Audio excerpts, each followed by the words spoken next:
அஸ்ஸலாமு அலைக்கும் respected viewers, தயவு செஞ்சு இந்த வீடியோவை முடிய வரைக்கும் முழுமையாக பார்க்குமாறு தாழ்மையுடன் கேட்டுக்கொள்கிறேன். என்ன காரணம் அப்படின்னு கேட்டால், ஒரு மிக முக்கியமான ஒரு மிஸ் அண்டர்ஸ்டாண்டிங் ஸ்ப்ரெட் ஆகி கொண்டிருக்குது. அதை கிளியர் பண்ணுறதுக்கான ஒரு நோக்கம் தான். எது சம்பந்தமானு கேட்டால், மஹதி அலைஹிஸ்ஸலாம் அப்படி இல்லாட்டி இந்த யமன்ல இருக்கக்கூடிய ஹசன் அத்திஹாமி அப்படின்னு சொல்லக்கூடிய ஒரு நபர் சம்பந்தமாக நான் ஃபர்ஸ்ட்டுக்கு ஒரு வீடியோ போட்டேன். அப்போ அந்த வீடியோவில் நான் என்ன போட்டேன்னு கேட்டால், இப்போ மஹதி அலைஹிஸ்ஸலாம் அவங்கள பற்றி பேசுறதுக்கோ அடையாளம் காண்ற அளவுக்கோ இல்லாட்டி அதை பற்றி சரிப்பில பேசுகிற அளவுக்கோ எங்களுக்கு என்ன தகுதி இருக்குது அப்படின்னு பார்க்கும்போது நிச்சயமாக எந்த தகுதியும் இல்லை. ஏன்னா எங்களுக்கு சட்டப்படி அரபு தெரியாது. மிச்சம் கஷ்டப்பட்டு தெரிஞ்சு அப்படி பல விஷயம் செஞ்சு தான் ஒரு விஷயத்தையே எங்களுக்கு புரிஞ்சுக்கிற நிலைமையை நாங்கள் இன்றைக்கி இருக்கிறோம். அப்போ இது எங்களோட மிக மடமையான ஒரு வாழ்க்கையை நாங்கள் வாழ்ந்து கொண்டு இருக்கிறோம். முக்கியமான அரபு நாங்கள் படிக்க மறந்ததுனால எங்களுக்கு ஒன்றாவது அரபு தெரியாது. சரியா? அதன் அடிப்படையில் இந்த அரபு தெரிஞ்சால் தானே எங்களுக்கு ஹதீஸ் எல்லாம் இருக்கட்டும், இல்லை அரபு பேசக்கூடியவர்கள் என்ன பேசுகிறாங்கன்னு சொல்லி எங்களுக்கு டிரெக்டாக புரிஞ்சுக்கொள்ள இயலுமா வைக்கும். அதன் அடிப்படையில் இந்த ஹசன் அத்திஹாமின்னு சொல்லக்கூடிய நபரை பற்றி நான் அந்த ஃபர்ஸ்ட் வீடியோவில் போடும்போது நான் எங்கேயுமே என்னோட சொந்த கருத்தை அதில் நான் சொல்லவே இல்லை.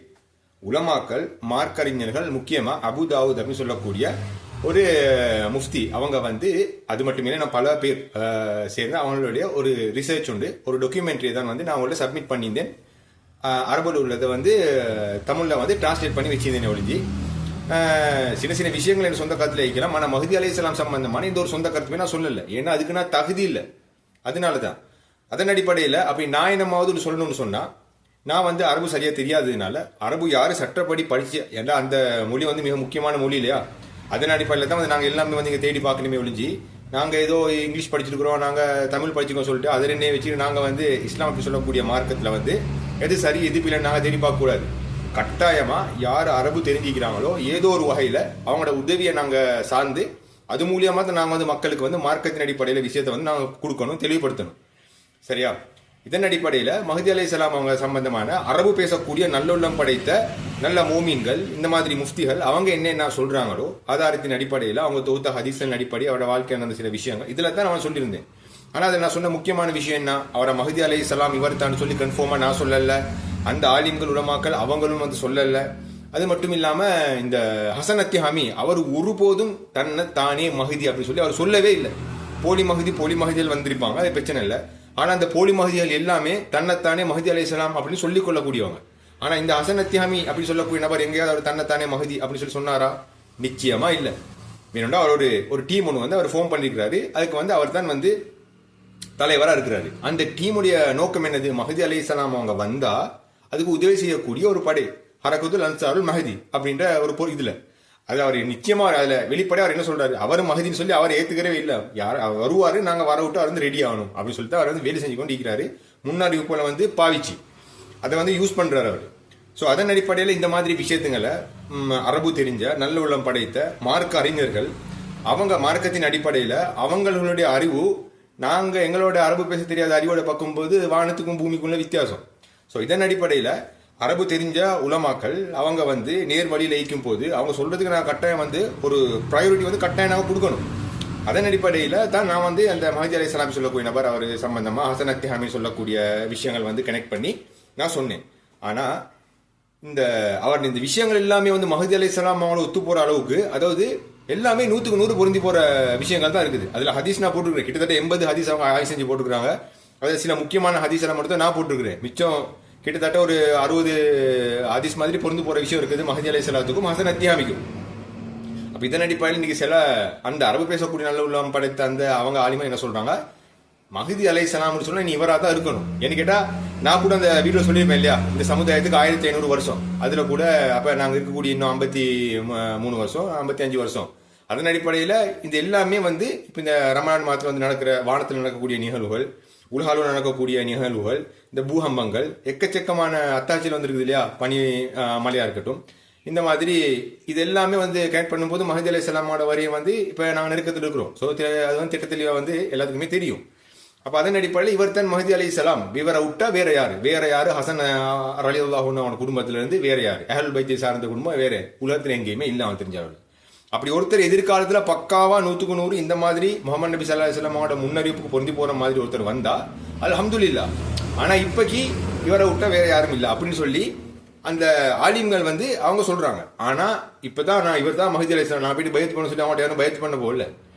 அதன் அடிப்படையில் நான் வந்து இந்த விஷயத்தை வந்து நாங்கள் தெரிஞ்சு வச்சுக்கணும்னு நான் இது வந்து சொன்னேன். இப்படி ஒரு நபர் இருக்கிறாரு.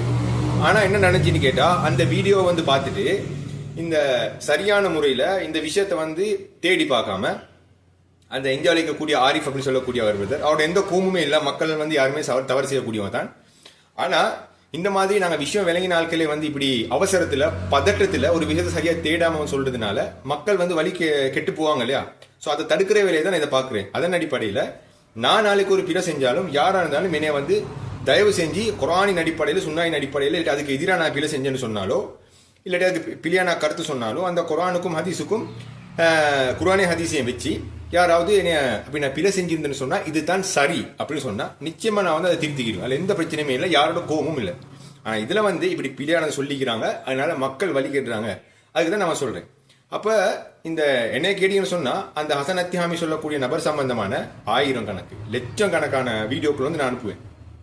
ஒவ்வொரு வீடியோவும் இந்த இன்னைக்கு நவீன இந்த ஷைத்தானிய உலகத்தில் நடக்கக்கூடிய விஷயங்கள் இருக்குது, இந்த இலுமினாட்டி அது இது இந்த மாதிரி விஷயங்களை வந்து சும்மா பட்டைய கிளப்புற மாதிரி பேச்சு அந்த ஹசன் அத்திஹாமி அப்படி சொல்லக்கூடிய நபர் 1-2 இல்லை அவ்வளவு லட்சக்கணக்கில் அனுப்பிடும். அப்போ அந்த ஆரிஃப் பிரதர் அவர் என்ன சொல்றாரு, இவர் சம்பந்தமா எங்க கூகுள் இல்லை அப்படின்னு சொல்லிட்டு. அப்போ அது என்னது ஒரு அலட்சிய போக்குத்தனமான ஒரு பதில வந்து அது வந்து விளங்குது. அப்போ அதை பார்த்துட்டு வந்து அப்போ அவர் என்ன சொல்றாரு, ஒரு தனிப்பட்ட நபரை பற்றி நாங்கள் இது மஹதி அலைஹிஸ்ஸலாம் சம்பந்தமாக வந்து பேச தேவையில்ல, அவர் வந்துருவார் திடீர்னு. அப்போ அது ஒரு மிகப்பெரிய ஒரு வழிகேடு. அதே மாதிரி தான் அதை தொடர்ந்து இந்த ஒன் ஆஃப் ரெஸ்பெக்டட் பர்சன் ஆகிய இவர் அபு ஆசியா அப்படி சொல்லக்கூடிய நபர் ஒரு அதிகமான விஷயங்கள் பேசினாலும் இப்போ இந்த மாதிரி எக்கச்சக்கமான உலமாக்கள் மார்க்க அறிஞர்கள் அவங்க இந்த மஹதி அலைஹிஸ்ஸலாம் அவங்க அதாவது இஸ்லாத்துக்குண்டே வாழக்கூடியவங்க, எந்த நகர வாழ்க்கைக்கும் ஆசைப்படாத ஆட்கள். அவங்க ஏதோ வயல் விவசாயம் இந்த ஜெனட்டிக்கலி மோடிஃபைட் எல்லாம் அவங்க எடுக்கவே மாட்டாங்க. ஜெனட்டிக்கலி மோடிஃபைட் ஃபுட் ஆகிது இல்லையா, இந்த மாதிரி அவங்க ஆசைப்படவே மாட்டாங்க. ஏதோ கிராமத்து வாழ்க்கை தான் அவங்க வாழ்ந்து கொண்டிருக்கிறாங்க யமன்ல. அந்த மாதிரி 5 நேரமும் இஸ்லாத்துக்காகவே அவங்க சிந்திச்சு ஒவ்வொரு வேலையும் இஸ்லாம் இஸ்லாம் இஸ்லாம் என்ன செய்யணும். சவுதி இப்படி இருக்குது, முஸ்லீம்களுக்கு இப்படி அநியாயம் நடக்குது, பாலஸ்டைன்ல இப்படி அநியாயம் நடக்குது, இந்த உம்மத்து வந்து இப்படி பிரிஞ்சிருக்குது, எப்படிடா இவங்களை ஒன்று சேர்க்கறது, காஷ்மீர்ல இப்படி செய்யறானுங்களே, இவனுங்க எல்லாம் இங்க வந்து வெள்ளக்காரனோட சேர்ந்து கூட்டணி போட்டு இருக்கிறானுங்களே இந்த அரபுகள் சொன்னா யாரு அப்படி சொல்லி இந்த மாதிரி எனக்கு தெரிஞ்சு இந்த உண்மைக்குமே இந்த சவுதி அரேபியா சார்ந்தவங்க வந்து ஹவாரிஜ் அந்த கூட்டத்துக்கு வந்து கனெக்ட் பண்ணி ஹதீஸை வந்து மெச் பண்ணி பேசினா ஃபர்ஸ்ட் நம்பர் வந்து இவராக தான் இருக்கும் நான் நினைக்கிறேன், ஹசன் அத்திஹாமி சொல்லக்கூடியவர். அந்த மாதிரி அவரோட ரிசர்ச் எல்லாம் இருக்குது. அந்த மாதிரி அரபு படிச்சு அதுவும் ஹசன் அத்திஹாமி சொல்லக்கூடிய நபர் 18 வயசுல குர்ஆனை முழுமையா மனனம் செஞ்சு அவர் யமனுக்கு போனதுக்கு போறோம் இந்தாங்க நீங்க இந்த பிம்பர்ல ஏறி பயன் பண்ணக்கூடிய அந்த அப்பாயின்மெண்ட் வந்து கொடுக்குறாங்க. ஹாத்திப் அப்படி சொல்லக்கூடிய அப்பாயின்மெண்ட் வந்து அவர் கொடுக்குறாங்க. அப்படி அவங்களோட தியாகம் தான், வாழ்க்கையே தியாகம் தான். சரியா? அந்த மாதிரி மார்க்கத்தை படித்த உலமாக்கள் இந்த மாதிரி கஷ்டப்பட்டு அவங்களோட முகமது நபி ஸல்லல்லாஹு அலைஹி வஸல்லம் குடும்பத்துக்கு ஹசன் அத்திஹாமின்ற நபரோட குடும்பம் எப்படி லிங்க் ஆகுதுன்னு சொல்லக்கூடிய அந்த குடும்ப சங்கிலியுடைய பெயர் தொடர்பு இருக்குது இல்லையா, அந்த குடும்ப சங்கிலி எவ்வளவு தூரத்துக்கு போய்த்து அது ஹசன் அலி அல்லாஹ் அவங்களோட வந்து கனெக்டட் ஆகுதுன்றத ஒவ்வொரு ஜெனரேஷனா ஒவ்வொரு தந்தை மூலியமா வந்த பேரை வந்து குறிப்பிட்டே சொல்றாங்க. அந்த அளவுக்கு தேடி இருக்கிறாங்க. அப்ப அப்படி வந்து அவங்க சொல்லும் போது நாங்க ஒன்றுமே இங்க தெரியாம அரபு எங்களுக்கு சரியா தெரியாம ஒரு அரபு தெரிஞ்ச ஆள் உதவி வந்து நாங்க நாடாம நாலஞ்சு இது தேடி பார்க்காம இது இன்டர்நெட்ல எங்கேயுமே இல்லை, கூகுள்ல எங்கேயுமே இல்லை, இப்படி வந்து சொல்றது ஒரு மிகவும் கவலையா தருது. அதே மாதிரி தான் இந்த அபு ஆசியா அப்படி சொல்லக்கூடிய அந்த நபர் அவர் அஹல் பைத்தை வந்து அவர் நேசிக்கிற வீடியோக்கள் வந்து போட்டிக்கிறாரு. ஆனா இதுல வந்து இப்படி பேசிக்கிறாரு, அந்த ஃபேஸ்புக்ல வந்து கருத்தை போட்டிக்கிறாரு. இவ்வளோ கஷ்டப்பட்டு எவ்வளோ எஃபோர்ட் போட்ட உலமாக்கள் வந்து இப்படி சொல்லும் போது இவர் 2 நிமிஷத்துல இது மஹதி அலைஹிஸ்ஸலாம் இல்லைன்னு சொல்லி இவர் கன்ஃபார்ம் பண்ற மாதிரி அதுல வந்து போட்டிருக்குது. ஸோ இது வந்து சரியான கவலையை வந்து தருது. என்ன அப்படின்னு கேட்டா, மஹதி அலைஹிஸ்ஸலாம் 40 வயசுல வருவாரு, இல்லாட்டி சில இடத்துல 50 வயசுல வருவாரு, இவருக்கு இப்ப 54 55 வயசு ஆகுது. ஸோ 99% இவர் வந்து மஹதி அலைஹிஸ்ஸலாம் இல்லை. இப்படி ஒரு கன்க்ளூஷனுக்கு அவர் வந்தாருன்னு சொல்லி எனக்கு விளங்குது இல்லை. ஏன்னு கேட்டா, இப்படி இருந்தா பரவாயில்ல போடலாம், ஒன்றும் பிரச்சனை இல்லை. ஆனா இதுக்கான தக்க அந்த சைஹான அந்த ஹதீஸை வந்து போடணும், ஆதாரத்தின் அடிப்படையில் போடணும். இங்க எங்களோட சொந்த கருத்துக்கு வந்து இங்க வந்து வேலையே இல்லை இல்லையா, அதுவும் மஹதி அலைஹிஸ்ஸலாம் இவரா இல்லைன்னு சொல்லி பேசுறதுக்கு என்னைய பொறுத்தவரை எனக்கு என்ன அவங்களோட கால் தூசி கூட பொறுமதியில் சொல்லி நான் நினைச்சிட்டு இருக்கிறேன் அவங்களோட எங்களோட வாழ்க்கையை கம்பேர் பண்ணும்போது. அப்போ அதை வந்து நாங்கள் ஆதாரத்தின் அடிப்படையில் நாங்கள் போட்டுட்டு சொன்னா வந்து அது வந்து மஸ்ட் பெட்டரா இருக்கும். இல்லாட்டி என்னன்னு கேட்டால் இந்த மாதிரி பிழைகள் வந்து ஏற்படும். அதை பார்த்துட்டு சில ஆட்கள் இப்பதான் எனக்கு மனசுக்கு நிம்மதியா இருக்குன்னு சொன்னா நீ அப்படித்தான் நீ எல்லாத்தையும் நீ பாதுகாக்கணும். அப்ப அந்த ஆதாரம் வந்து எனக்கு இல்லை. அது மட்டும் இல்லாம வயசுல என்ன பிரச்சனை வந்துச்சு, சரி அதை தொடர்ந்து அந்த யமன்ல இருக்கக்கூடிய அந்த ஹசன் அத்தியாமி சொல்லக்கூடிய நபர் அவர் வந்து அங்க போன அந்த காலேஜ் வந்து சலஃபுகள் சவுதி சலஃபுகள்கிட்ட வந்து மதரசா எங்க யமன்ல இருக்கு, யமன்ல இருக்கக்கூடிய ஆலிமல்கிட்ட கேட்டாலே அவங்களுக்கு தெரிஞ்சே இல்லை. உண்மைக்குமே இந்த அபு ஆசியா அவருக்கு வந்து எங்க இருந்தது கிடைச்சின்னு எனக்கு தெரியாது. அப்படியே ஒரு சலஃபு, சவுதிகள் ஆதரிக்கக்கூடிய ஒரு சலஃபுகளுடைய ஒரு மதரசாவில் போயிட்டு ஹசன் அத்தியாமி படிக்கிறான்னு சொல்லி வைங்களே. அல்லாஹ் மஹதி அலைஹிஸ்ஸலாம் அவரை வர வைக்கணும்னு நினைச்சா ஃபிரௌனுக்கிட்ட மூசா அலைஹிஸ்ஸலாத்தை வளர்ப்பிடமாக வைக்கலையா? எதிரிகளோட கைப்பிடியிலே வளர இல்லையா மூசா அலைஹிஸ்ஸலாம்? அதன் அடிப்படையில் இது சலஃபுகளோட அதாவது சவுதி அரேபியாவுக்கு அந்த சொம்பு தூக்கக்கூடிய அந்த சலஃபுகளுடைய அந்த மதரசா இங்கே இல்லை, யமன்ல இருக்கிறதுக்கு வாய்ப்பே இல்லை. அது எப்படி பார்த்தாலும் இப்போ ஹசன் அத்தியாமி அவர் எப்படி சலஃபுகளுடைய மன்ஹஜ் தான் அவர் ஃபாலோ பண்ணுவார். இன்றைக்கு வச்சிருக்கிற இந்த சவுதி அரேபியா சார்ந்த சலஃபு வேறு, ஆனால் முஸ்லீமன் நாங்கள் சலஃபுகளுடைய மன்ஹஜை ஃபாலோ பண்ணணும் தானே. அது உண்மையான சலஃபுகளோட மன்ஹஜ் நாங்கள் ஃபாலோ பண்ணணும். ஸோ அதன் அடிப்படையில் இதெல்லாம் ஒரு ஒரு விஷயம் இல்லை. இந்த மாதிரி கருத்துக்களால் சரியான ஆதாரத்தை அடிப்படையில் வைக்காட்டி என்ன நடக்கும்னு கேட்டால், இந்த அரைக்குறியா விளங்கக்கூடிய நபர்கள் அவர் சொல்றது தான் சரி, இவர் சொல்றது தான் சரி சொல்லிட்டு அவங்க ஆராய்ச்சி பண்ணி வாங்க மாட்டாங்க, பிளவுகள் ஏற்படும். ஸோ இந்த மாதிரி முக்கியமான மஹதி அலைஹிஸ்ஸலாம் அவங்க சம்பந்தமாக நாங்கள் பேசும்போது எங்களோட சொந்த கருத்தை நாங்கள் வைக்காம, எங்களோட யூகத்தை நாங்கள் வைக்காம ஆதாரத்தின் அடிப்படையில் வச்சா அது மச் பெட்டராக இருக்கும். அதை தொடர்ந்து இந்த மாதிரி பிளவுகள் ஏற்படுத்தாம நாங்கள் ஒத்துமையாக இருக்கணும். அதன் அடிப்படையில் சில முக்கியமான விஷயங்கள் சொல்கிறேன், அதை பார்த்துட்டு இந்த தவறுதலை சரி செஞ்சு கொள்ளுமாறு தாழ்மையுடன் நான் கேட்டுக்கொள்கிறேன். இதை நான் சொல்றதுனால யாருமே அல்லாவுக்காக என்னோட கோச்சு கொள்ளாங்க. நானும் யாரோட எந்த கோவத்துக்கு நான் சொல்லலை. ஆனால் உண்மைக்குமே நாங்கள் இந்த மாதிரி விஷயங்கள் பேசும்போது ஆதாரத்தின் அடிப்படையில் பேசணும்.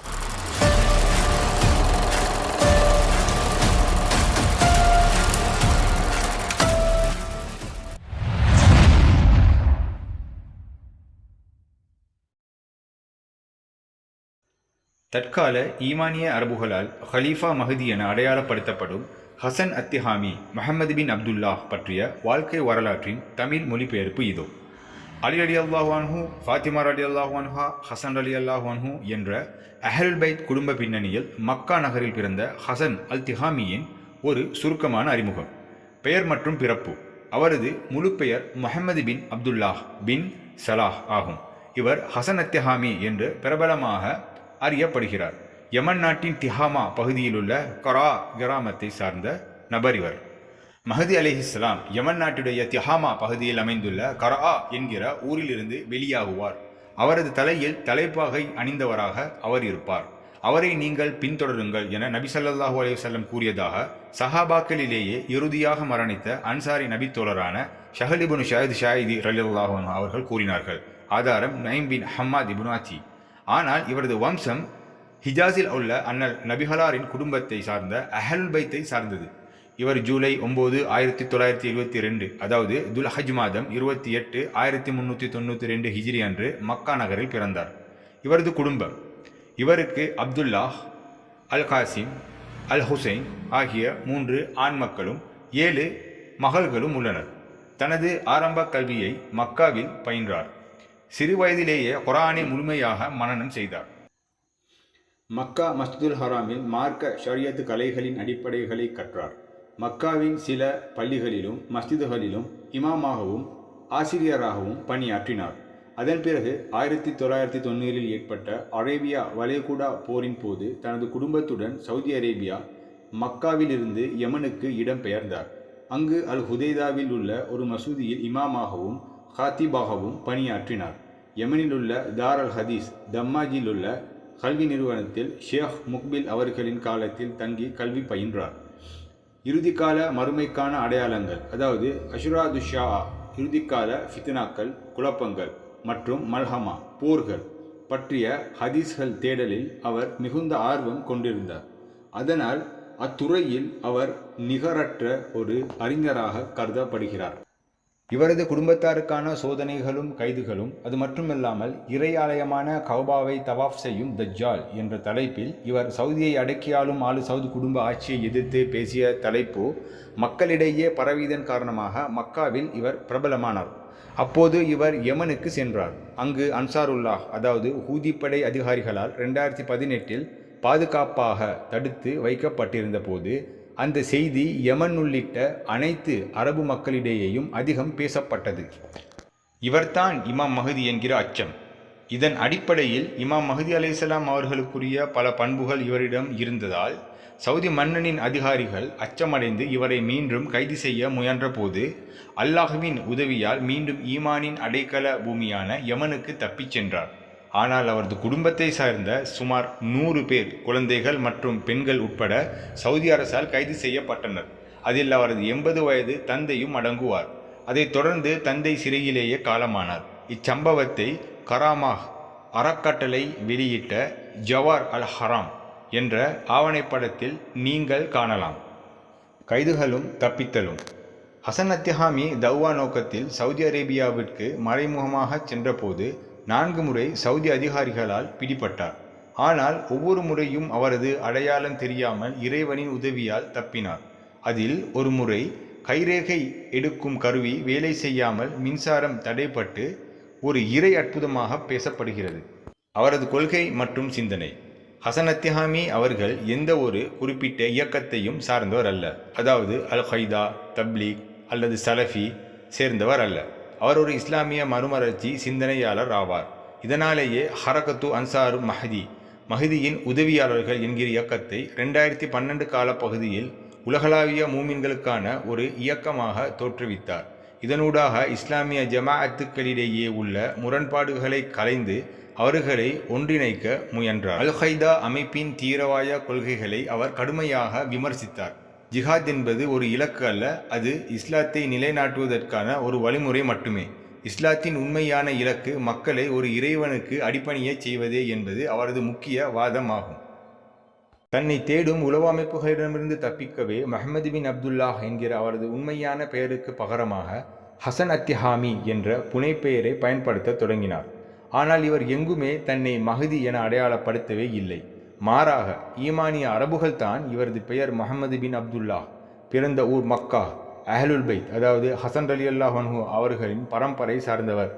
இவரது தோற்ற அடையாளம் மற்றும் உயர் ஏறி நெற்றி பற்களுக்கிடையிலான இடைவெளி, இவரது பேச்சுகள், முயற்சிகள், இஸ்லாமிய மறுமலர்ச்சி சம்பந்தமான முயற்சிகள் போன்றவற்றை வைத்து ஹலீஃபா மஹதியாக வருவதற்கான சகல ஹதீஸ் அடையாளங்களும் உள்ள நபர் என இவரை பிரபல்யப்படுத்திவிட்டார்கள்.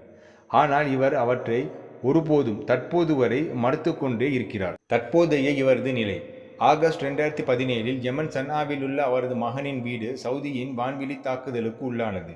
ஆனால் அவர் அல்லாஹ்வின் உதவினால் உயிர் தப்பினார்.